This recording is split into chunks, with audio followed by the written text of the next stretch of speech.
Jā, tad jūs varbūt varētu pastāstīt, vai jūsuprāt ir pietiekami droši autentificēties ar personas kodu un pasas numuru? Jā. Mūsuprāt, jā. Kā autorizācijas veids viņš tika izvēlēts tālāk, ka šie ir praktiski vienīgie unikāli identifikātori, ko valsts ir piešķīrusi personai. Mums nav nekādu citu kodifikātoru, kas tiek valsts piešķirti personai, kas ir viennozīmīgi izmantojami kā šie personas identifikātori. Tā ir viena lieta.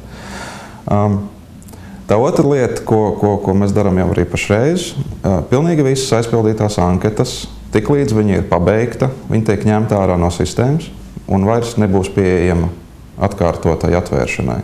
Ne citām personām, ne arī šai pašai personai, kur ir par sevi šos datus snieguši. Tas jau tagad ir noticis. Bet pusotru diennakti tas bija pieejams. Pusotru diennakti sistēma strādāja šādā veidā. Kāpēc jūs maināt tagad? Lai iespējami vairāk iestāde rūpējās par šo personas datu drošību, tā ir mūsu prioritāte. Attiecīgi reaģējam uz visiem notikumiem, kas pašreiz notiek, un izņemsim šīs anketas ārā. Lai gan, protams, ka tas padarīs drusku neērtāku darbu ar šo sistēmu, jo pilnīgi iespējams, kāpēc bija tā, ka anketa ir pieejama arī pēc tam, kad persona varētu vēlēties veikt kaut kādas izmaiņas. Viņa ir ievadījusi, šī persona ievadījusi datus, piepieši atceras, kad kaut kas tika ievadīts neprecīzi. Vai ir izlaists kāds, teiksim, ģimenes loceklis, par ko pieņēma lēmumu ierakstīt. Un tāpēc šī ērtība tika nodrošināta. Patreiz tad ir tā, ka šīs anketas pieejams vairs nebūs. Tas, kas ir ievadīts, tas ir ievadīts. Un tas nolūks, kāpēc jūs tagad esat nolēmuši, vai vainītās domas, ir tas, ka sabiedrība internetā sākusi par to diskutēt? Jā, mēs rūpējamies par to, lai dati būtu drošībā. Pirms tam nerūpējāt? Nē, tā gan nē, protams, ka nē. Bet, patreiz iznāk tā, kad, kā lai saka,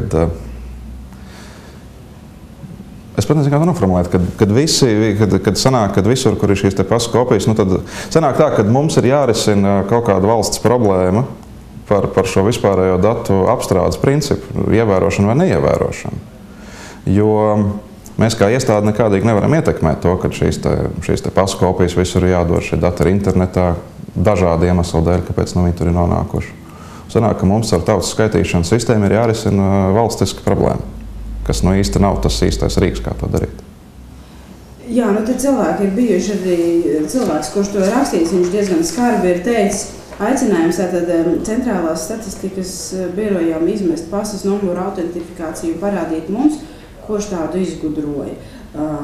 Tātad jūs pilnībā neatteiksieties no tā, ka ar pasas numuru var identificēties? Nē, mēs ieviesīsim papildus autentifikācijas veids, respektīvi vēl vienu faktoru klāt, kas būs personas izvēlēta paroli, kur personai būs jādefinē, kad viņa pirmoreiz būs iegājusi sistēmā. Tādējādi, nezinot šo te paroli, kombinācijā ar īsto personas kodu un pasas numuru, nebūs iespējams tikt sistēmā.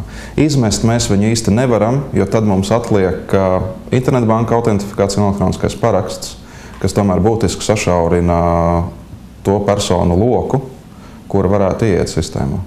Jo ne visi varbūt vēlās izmantot banku identifikātors. E-paraksts ir salīdzinoši nelielam sabiedrības daļai pieejams. Viņš kļūst saviem populārāks, bet tas ir ļoti mazs skaits, kam ir šis elektroniskais paraksts, tā es laikam pārteicos. Tāpēc nē, mēs strādājam vairāk, lai tā tad arvien pastiprinātu šo drošību un arī monitorējam, kas notiek. Protams, kad ja kādai personai ir aizdomas par to, ka kaut kas tāds ir noticis, kad šie dati ir kaut kādā veidā izmainīti, tad protams, ir jāziņo. Tālāk mēs izmeklēsim šos gadījumus.